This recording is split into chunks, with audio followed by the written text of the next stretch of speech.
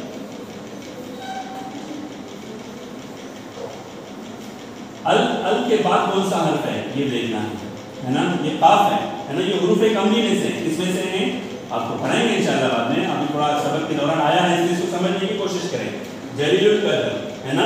لام کو پڑھا جائے گا، الف اس میں سائلنٹ رہے گا، ال کے بعد یہ قاف ہے اور قاف یہ حروف کمری میں ہے، اس لیے پڑھنے کا طریقہ جلیل القدر، جلیل القدر۔ جیسے ایک لفظ ہے تحت الثری، سر جو ہے یہ حروف شمسی میں سے، کس میں سے ہیں؟ حروف شمسی میں سے، اس لیے اس کو پڑھنے کا طریقہ اس سر کے ساتھ اس کو ملائیں گے، ال کو پڑھیں گے نہیں، تحت الثری، تحت الثری، ہے نا؟ آپ جیسے جیسے آگے پڑھتے جائیں گے آپ کو یہ اصول سمجھ میں آتے جائیں گے۔ حروف قمری بھی 14 ہیں اور حروف شمسی بھی 14 ہیں، یاد رکھنا ہے، بتائیں گے انشاءاللہ آپ کو۔ ہاں، صحابہ نے رات بھر تاجروں کے مال کی حفاظت کی، تاجروں کو علم بھی نہ ہوا کہ امیر المؤمنین خود ان کے مال تجارت کی نگرانی کر رہے ہیں۔ حضرت عمر رضی اللہ عنہ چاہتے ہیں تو اپنے سپاہیوں کو بھی حکم دے سکتے تھے، مگر انہوں نے ایسا نہ کر کے دنیا کے حکمرانوں کے لیے مثال قائم کر دی۔ کیا اخلاق ہے پیارے بچوں، اجنبی لوگ ہیں، وہ سوئے ہوئے ہیں اور ان کے مال کی حفاظت کر رہا ہے، اور کون کر رہا ہے؟ مسلمانوں کا خلیفہ کر رہا ہے۔ کون کر رہا ہے؟ مسلمانوں کا خلیفہ کر رہا ہے پیارے بچوں۔ حضرت عمر رضی اللہ عنہ بیت المال کی نگرانی بڑی دیانتداری سے کرتے تھے۔ ایک مرتبہ کچھ لوگ ان سے ملنے آئے تو دیکھا کہ وہ دیوانہ وار ادھر ادھر دوڑ رہے ہیں، آنے والوں کو دور ہی سے اشارہ کرتے ہوئے کہا تم بھی میرا ساتھ دو۔ کیا کہا؟ تم بھی میرا ساتھ دو، بیت المال کا ایک اونٹ بھاگ گیا ہے، تم تو جانتے ہی ہو کہ ان میں غریبوں کا حصہ ہے۔ حقوق کا معاملہ بڑا سخت ہوتا ہے، جس کا جو حق بنتا ہے وہ دنیا میں دینے کی کوشش کرے پیارے بچوں، آخرت میں ہم دے نہیں سکتے۔ ایک شخص نے کہا امیر المومنین آپ کیوں تکلیف اٹھاتے ہو، کسی غلام کو حکم دیجیے وہ ڈھونڈ لائے گا۔ فرمایا مجھ سے بڑھ کر غلام کون ہو سکتا ہے؟ وہ بڑے ہو کر اپنے آپ کو چھوٹا کہتے تھے، وہ اپنے آپ کو چھوٹا کہتے تھے۔ ہم کو کوئی کہے تو ہم آنکھ بگولا ہو جاتے ہیں، بات چیت بند کر دیتے ہیں۔ حضرت عمر رضی اللہ عنہ سادگی پسند ہے۔ ایک صحابی حضرت انس رضی اللہ عنہ نے کہا کہ اپنی خلافت کے زمانے میں بھی حضرت عمر رضی اللہ عنہ نے سادہ زندگی گزارتے تھے، سمپل لائف۔ ان کے لباس پر کئی پیون لگے ہوئے تھے، کپڑا جب پھٹ جاتا ہے تو اس کی جگہ پر دوسرا کپڑا لگا کر اس کو سیتے ہیں، اس کو پیون کہتے ہیں۔ کیا کہتے ہیں؟ پیون۔ یہ بھی ہمارے نبی کی پیارے بچوں سنت ہیں۔ ایک دفعہ وہ لوگوں کے حالات جاننے اور ان کی ضروریات معلوم کرنے کے لیے شام کے دورے پر گئے۔ ملک ہے، علاقہ ہے شام کا، ان کے غلام اسلم بھی ان کے ساتھ تھا۔ ان کی آمد کی خبر سن کر لوگ استقبال کے لیے جمع ہو گئے۔ خلافت کا امیر آ رہا ہے، خلیفہ آ رہا ہے، تو لوگ استقبال کے لیے چلے گئے۔ جب وہاں پہنچے تو کوئی پہچان نہ سکا کہ آنے والے دو مسافروں میں خلیفہ کون ہے۔ کچھ نہ شور شرابہ ہے، نہ ہنگامہ ہے، سادہ زندگی ہے۔ اتنا بڑا بادشاہ کس علاقے میں دورے پر جا رہا ہے تو یہ عالم ہے، ایک غلام ساتھ میں ہے، اور اس میں سے بھی پہچاننے میں لوگوں کو نہیں آ رہا ہے کہ اس میں سے خلیفہ کون ہے۔